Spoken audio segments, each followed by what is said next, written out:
हैं। क्या क्या बरामद की है? जैसे धारदार हथियार, तलवार है, असलहे हैं, जी। उसमें गड़ासी है, बल्लम है। इस तरह से 100% शासन फेल रहा इसमें, और राजस्व विभाग भी फेल रहा, क्योंकि सबसे करप्ट विभाग राजस्व विभाग है। सवाल है ज़मीन का, तो उस ज़मीन से उसका कोई ताल्लुकात नहीं था, क्योंकि उसके पिताजी उसमें ज़रूर पक्षकार थे, लेकिन वो सुलह करके उसमें से अपना काम ख़त्म कर लिए थे। उनसे कोई मतलब नहीं था, ना अनुराग से भी कोई मतलब था। देखें आप, तो विवाद अनुराग से कुछ नहीं था।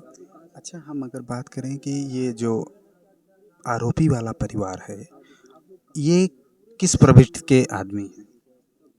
ये अगर देखेंगे तो ये बेहद दुष्ट प्रवृत्ति के और आपराधिक टाइप।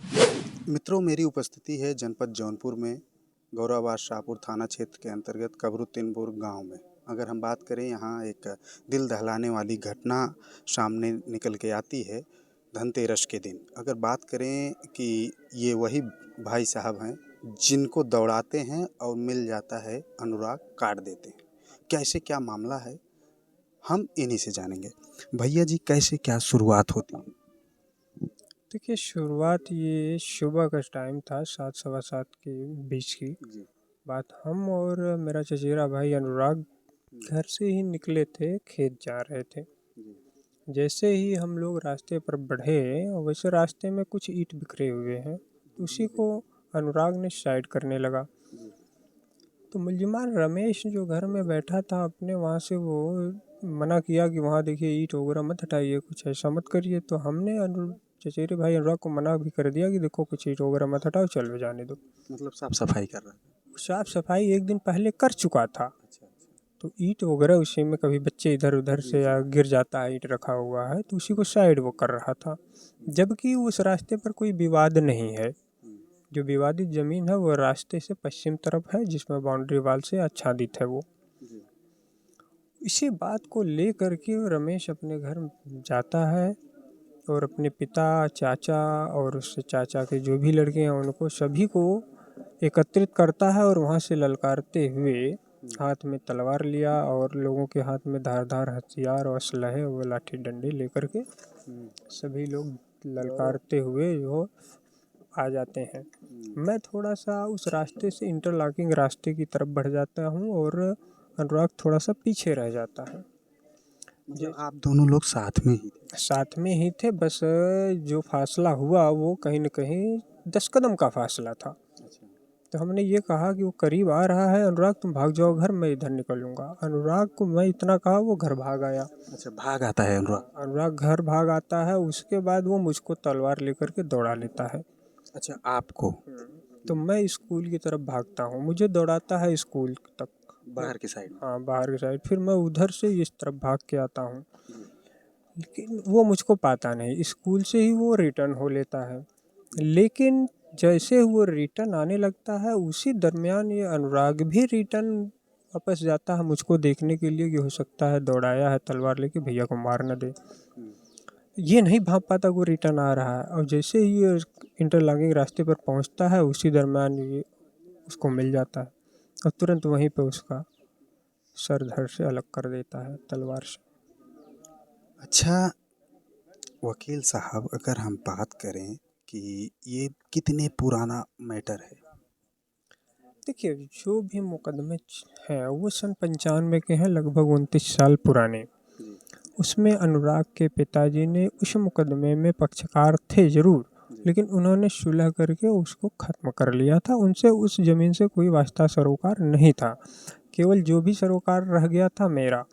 तो मैंने भी उसमें ग्राम प्रधान के कहने पर उसको भी सुलह करके टोटल विवादित ज़मीन उसको दे दी गई, और उस पर बाउंड्री वाल यानी एक बुनियाद भर दी गई कि भाई आप इसके पश्चिम रहेंगे, पूरब हम रहेंगे। लेकिन इतने के बावजूद भी वो माना नहीं, और वो पलट जाता है। फिर बाउंड्री के उस पार यानी पूरब तरफ हमारी जो पट्टे की ज़मीन है 40 है, उस पर वो कब्जा करने की नीयत से एक मुकदमा दायर कर देता है जी। सिविल न्यायालय में, और कहता है ये भी ज़मीन मुझे चाहिए। तो जहाँ तक देखें आप, तो विवाद अनुराग से कुछ नहीं था। अच्छा, हम अगर बात करें कि ये जो आरोपी वाला परिवार है, ये किस प्रवृत्ति के आदमी हैं? ये अगर देखेंगे तो ये बेहद दुष्ट प्रवृत्ति के और आपराधिक टाइप आदमी है। कि दरअसल ये रमेश और लालता और जो इसका रमेश का बड़ा भाई है राजेश, ये पुलिस विभाग में एसआई है, ये सब ये झारखंड धनबाद ज़िले में रहते थे। वहाँ आपराधिक प्रवृत्ति के ये लोग रहे हैं। तो अब ये 1 साल पहले रिटायर होकर के यहाँ आए हैं। तो यहाँ आने के बाद ये लालता जो है पास पड़ोस सभी के ऊपर 1 दर्जन भर फर्जी मुकदमे किया। अच्छा, हम अभी प्रधान जी से भी बात की है। प्रधान जी बोल रहे हैं कि कम से कम इससे जितने पड़ोसी हैं सब लोग परेशान थे। तो ये कहीं न कहीं बड़ी प्रवृत्ति का आदमी था। और मैं प्रधान से ये भी सवाल किया कि कहीं आप भी डर रहे थे कि आपने मैटर को सुलझाया नहीं? आप ये किस दृष्टिकोण से देखते हैं? प्रधान जी कहाँ तक समझाने का कोशिश किए थे? कितनी बार समझाए थे? वो बोल रहे थे सैकड़ों बार मैंने समझाया था। प्रधान जी ने इस मामले को निपटाने के लिए पूरी कोशिश की है। उस पूरी कोशिश में जितनी विवादित ज़मीन जितने के लिए वो मुकदमा किया था टोटल उसको दिला दिए। तो फिर उसको चाहिए क्या भाई? जितने के लिए आपने मुकदमा किया उतनी टोटल ज़मीन तो कहीं ना कहीं आपको प्रधान जी ने दिला दिया, लेकिन उसके बाद भी वो नहीं माना। और जहाँ तक प्रधान जी का कहना है कि उसको हम लोग ने कितना समझाया नहीं माना, वो नहीं माना। और उतना नहीं कि प्रधान जी के खिलाफ वो भी शिकायती प्रार्थना पत्र दिया था। अच्छा, मुकदमा कौन देखता था? आप ही देखते थे? दरअसल अब देखें, इसमें हमको टारगेट करने का सबसे बड़ा मुद्दा यही रहा है कि जितने भी 1 दर्जन मुकदमे पास पड़ोस पे सभी के ऊपर वो किया हुआ है, वो सभी मुकदमे की पैरवी मैं कर रहा था। इसीलिए वो मुझको टारगेट कर रहा था कि इनको रास्ते से हटा देंगे तो कोई पैरवी करने वाला बचेगा नहीं और सबको मुकदमे में बजा करके सबकी ज़मीन कब्जा कर लेंगे। उसकी ये रणनीति काफ़ी पहले से रही है, सन 95 से ही। अच्छा, आपका जो छोटा भाई था ताइक्वांडो का बेस्ट खिलाड़ी था और कई बार अवार्ड भी जीत के लाया है, तो उस पे आप क्या कहना चाहेंगे? आज परिवार में कोई नहीं रहा, 5 बहन में अकेला लड़का था। अभी तो ज़मीन तो वहीं पे है। देखिए, ज़मीन तो वहीं पे है ही और ज़मीन वहीं पे रहेगी, ज़मीन जाने वाली नहीं है। जहाँ तक सवाल है ज़मीन का, तो उस ज़मीन से उसका कोई ताल्लुकात नहीं था, क्योंकि उसके पिताजी उसमें ज़रूर पक्षकार थे, लेकिन वो सुलह करके उसमें से अपना काम ख़त्म कर लिए थे। उनसे कोई मतलब नहीं था, ना अनुराग से भी कोई मतलब था। और उसका जो रवैया रहा है केवल फर्जी मुकदमे करके सभी को परेशान करने का, तो उसका टारगेट यही था कि परेशान करके सबकी ज़मीन को कब्जा कर लिया जाए।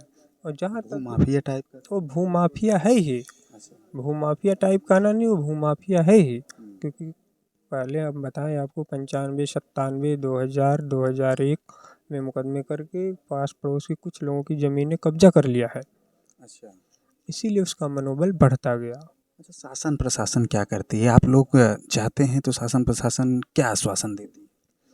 देखिए, शासन प्रशासन की जहाँ तक बात है, मैं जब थानाध्यक्ष से मिला तो उनके समक्ष इस बात को रखा,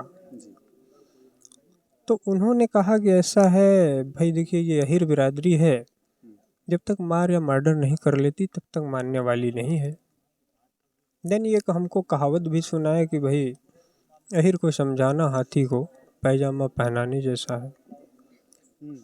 तो ये रवैया रहा है। प्रशासनिक स्तर पर देखेंगे तो यशो महोदय का हल्का यसाई रहे हैं हरिश्चंद्र प्रसाद, ये मुझसे पैसे की डिमांड किए। हम क्या बताइए, आप क्या समझ के पैसे मांग रहे हैं? आपको ये वर्दी मिली है पैसे मांगने के लिए? तो ये कहीं ना कहीं बेहद घटिया रवैया प्रशासन का रहा है। शासन मतलब पूरी तरह से फेलियर रही उसमें। बिल्कुल पूरी तरह से 100% शासन फेल रहा इसमें। और राजस्व विभाग भी फेल रहा, क्योंकि सबसे करप्ट विभाग राजस्व विभाग है। तो जब हमने शिकायत प्रार्थना पत्र IRS तक भी डाला, DM साहब को भी अवगत कराया, उसके बावजूद भी लेखपाल आके हमको धमकाता है कि नहीं देखिए, जो प्रार्थना पत्र डालेगा उसके खिलाफ ही डिमोलिशन की कार्रवाई होगी। भाई हम कहते हैं आप डिमोलिशन की कार्रवाई करिए, लेकिन जो मेरा 40,000 है उसको मुझको दिलाइए, बाकी है आप खाली करा दीजिए, हमें कोई आपत्ति नहीं है। प्रधान जी का कहना था कि जो लड़के के दादाजी थे, आपके दादाजी जो थे, उनके नाम पे कुछ हिस्सा ज़मीन मिली थी। वही 40,000 पट्टा इस बंजर वर्ग में है, दादाजी के नाम ही था। तो ये जो आरोपी का परिवार था वो तो हकदार ही नहीं था इसमें। वही बात तो मैं शासन प्रशासन को भी अवगत करा चुका हूँ कि भाई ये बंजर वर्ग है, इस पर फर्जी मुकदमा आबादी का दिखा के करता है माननीय न्यायालय में, और अगर आप लोग इस पे खाली करा दें इसको तो विवाद ही खत्म हो जाए। तो शासन प्रशासन या राजस्व विभाग इसमें नाकाम रहा, पूरी तरह से फेल रहे। अभी अभी क्या शासन प्रशासन आश्वासन दे के गई यहाँ से? देखिए, शासन प्रशासन का रवैया है कि सिर्फ आश्वासन देना। आश्वासन इसीलिए देते हैं कि उनका वो इंतज़ार रहता है कि कहीं न कहीं बड़ी वारदात हो, तब चल के कुछ करेंगे। अगर प्राथमिक स्तर पर ही इसका निस्तारण कर दें तो बड़ी वारदात न हो। तो ये आश्वासन से काम नहीं होने वाला है। आश्वासन तो केवल जुमला है। भाई आश्वासन देने से किसी समस्या का समाधान थोड़ी होगा, उसको करने से ही तो समस्या का समाधान होगा। तो ये लोग आश्वासन अभी भी दे के गए हैं, तो आश्वासन से अच्छा, अभी आरोपी गिरफ्तार हुआ कि नहीं? देखिए, उस दिन घटना के दिन ही एक आरोपी गिरफ्तार हुआ। तो उस समय कप्तान साहब थे, उसको जो है गिरफ्तार किए, लेकिन बैक साइड से उसको जो है अपनी कस्टडी में भगा कर ले गए ताकि पब्लिक से वो दूर रहे, छुपा के ले गए थाने पर। अच्छा, मतलब प्रशासन पकड़ के लेके गई है? प्रशासन एक ही व्यक्ति लालता को पकड़ कर ले गई है, उसके घर में तमाम जो है असलहे बरामद किए हैं। क्या क्या बरामद किए? जैसे धारदार हथियार, तलवार है, असलहे हैं, उसमें गड़ासी है, बल्लम है। ग्रेनाइट से कोयला जो तोड़ते हैं लगाकर, या ग्रेनाइट हो या डायनामाइट हो, हाँ वो चीज़ें भी बरामद हुई है कि वो झारखंड से चुरा कर लाया था। अच्छा अच्छा, वहाँ से चुरा के लाया? हाँ, वहाँ से चुरा कर वो लाया था। अच्छा, कुछ लोग बता रहे बम भी मिला था छोटा सा। वही बम बताए होंगे कुछ लोग, ग्रेनाइट या डायनामाइट होता है। पहले कोयला खदान में वो लोग बताते हैं तोड़ने के लिए, ब्लास्ट करके कोयला तोड़ते थे ना, तो वही चुरा के लाया था कि किसी घर में लगा के घर तोड़ देंगे, गिरा देंगे, फिर कब्जा करेंगे। उसकी ये नीयत रही है।